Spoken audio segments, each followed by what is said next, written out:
Take two on my garden. Can you have a garden in the suburbs? And the answer is yes. We have lived here for 2 years, and we have a small yard, but we are using it efficiently. This is a pear tree. The reason I said take two is the first one didn't come out right, so I'm doing it again. It's a pear tree. This right here is, these little bitty plants make this beautiful, beautiful purple flower. So I'm going to give you updates on my beautiful garden. And right now it's just starting out, and I'm planting flowers. It's very important that you plant lots of flowers and make sure that they're not the flowers that are genetically modified, because they'll kill the bees. So this is not a genetically modified, because see, you can tell it's not, because see right there, there's little hole. See that little bitty hole right there? That means the bugs are already eating it. That means it's actually a healthy plant, believe it or not. Bugs don't like GMOs. So over in China, they literally will eat food that bugs have eaten, more so than they'll eat food that hasn't been eaten by the bugs, because they know it's healthier for them. I thought that was really crazy when I heard that. These are my Brussels sprouts. I planted these about a week ago. No, they were not from seeds. I wanted to do seedlings. I just didn't get around to it this year. So I had help. My family helped me out. These are onions. So these have been in the ground for about a week. And these Brussels sprouts are doing incredible, because they were probably, when I put them in the ground, let's say a week, I'm thinking it was about a week ago, they were literally 2 inches tall. And now, if you can tell, but they're a good foot. So that's pretty amazing for me. And this right here, this is your best friend. I just learned about this. It's called electro gardening, and I have cattle panels in my backyard to make things grow up instead of sideways. So I basically went and got the cheap copper wire, and I put it over. I started from the bottom all the way to the bottom, put it into the ground. See, it's in the ground right there. You can see it, just poke it in the ground, nothing fancy.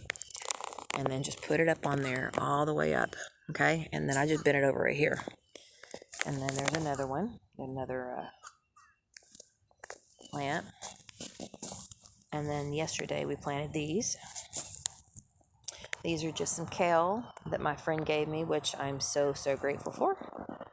And I think that's bok choy. It's the first time to be honest with you, I don't eat it very much, but he let me taste it, and it was incredible. It would taste super, super sweet. I was like, yum, this is delicious. And something else, I forgot the name of it. But anyway, I got lots of goodies from him for free. That's what having good neighbors and good friends are about. And so they are really just kicking off.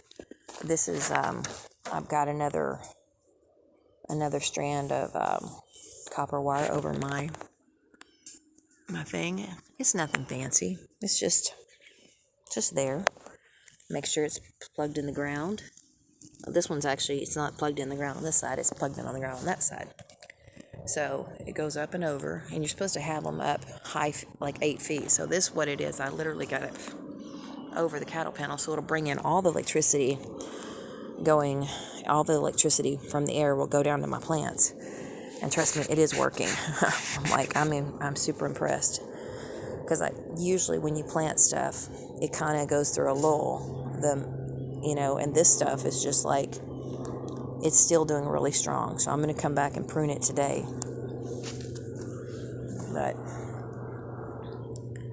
So I'm just giving you a little bit of what it looks like and encouragement. This is what it starts out like. This is not what it ends up like.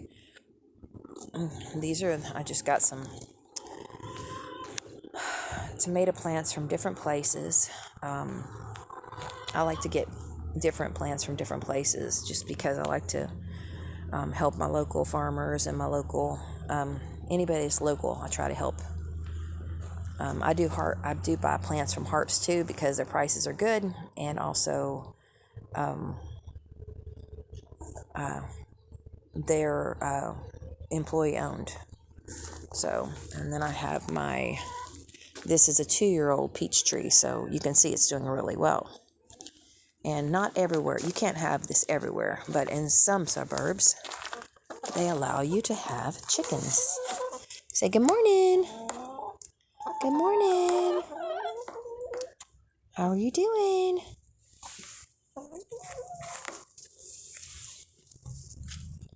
You have to get up every morning, feed them, water them, and every night feed and water them. I usually come out and check on them 2 or 3 times a day, just giving them leftover food. I feed them everything. Okay. These are something that grows back every year. I don't have to replant these every year. This one I planted last year. This is a blackberry bush. That's a blackberry bush over there.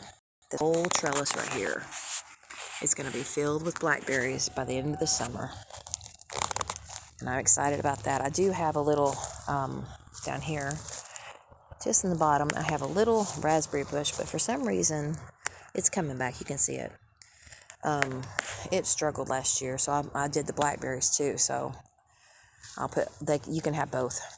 And then I've got the strawberries back here on the back line. This whole thing will fill in with strawberries. Last year I let the chickens out on the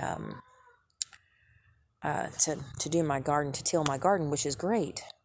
But they tilled the strawberries, so it made them it kind of like it wasn't good for the actual strawberries. Now, this is what I love to share. Okay? I planted these grapevines 2 years ago. Step back here. Can you see that? I think you can. See how beautiful that is? And look at my little grapes. Aren't they not cute? I love them. See little grapes? Hello, little grapes. Grow for me. And this is pumpkin, but I'm not going to actually let it grow. I just let it grow up a little bit. And then when it gets big enough, what I do is I pluck it up and I will toss it in for my chickens because it gives them fresh greenery because they eat all the greenery in their cage. I like to give my chickens greenery almost every day, or try to, even in the winter. And it kept my chickens kept laying eggs all winter long. Most chickens don't, but mine did, just because I didn't do the light or anything. I just gave them greens, and it helps them. This right here it's actually considered a weed, but it's also edible lettuce, and it tastes delicious. I've got over there at parsley. My fig tree is not doing so hot. Makes me sad, but that's okay. And right here, I have, I just got me some right there. I've got cucumbers, I think. This right here is chayote squash. And chayote squash, I've tried to grow it a couple of times, but I didn't do it. I didn't do it early enough, so I think I've got it better this year. So anyway, but if you can see how pretty that is. The entire plant is edible. I mean, the entire plant. And I've got 2 of those. Chayote squash. It will live up to 8 years, and it will feed you for 8 years. It is an incredible plant. So, anyway, this is my lemon balm. Can't see it, but it's quite beautiful, and it makes really good tea. It's really good for you too. So, and then over here, you can see everything is very small right now. Everything is small, but it's okay. I'll give you updates on it just so you can see what's going to happen in my garden. And I got these beautiful stepping stones. My husband got them for me. I'm so excited. I love them. And then look at this. Now remember, I live in the suburbs, okay? I watched a video last year. A couple of years ago. And Ruth, can't say her last name, but she basically teaches how to garden in hay. Now, I live in Arkansas, and it's kind of living in hay. I mean, growing in hay you have to be careful because it can hold too much moisture. But I don't water over here because the hay will literally hold the water. In Arkansas, if you know anything about it, it gets really, really wet, and then it gets really, really dry. And then it gets really, really wet, and then it gets really, really dry. So anyway,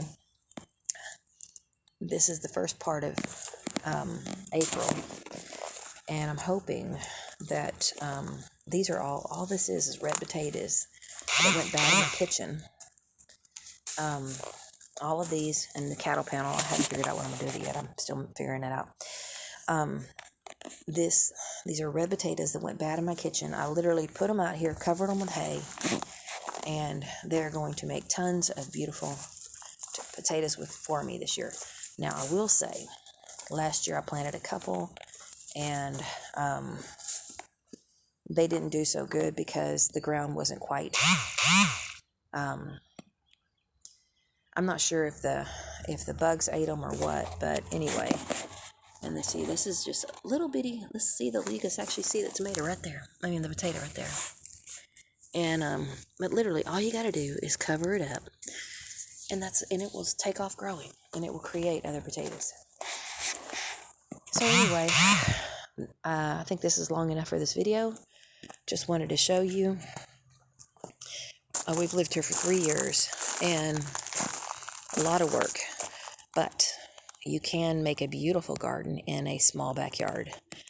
And I will give you updates and let you see pictures so you can see what you can do in your backyard. I hope this encourages everyone to do something in your backyard, because more and more we need to grow our own food so we can have healthy food. And have a blessed day. Thank you very much. Bye-bye.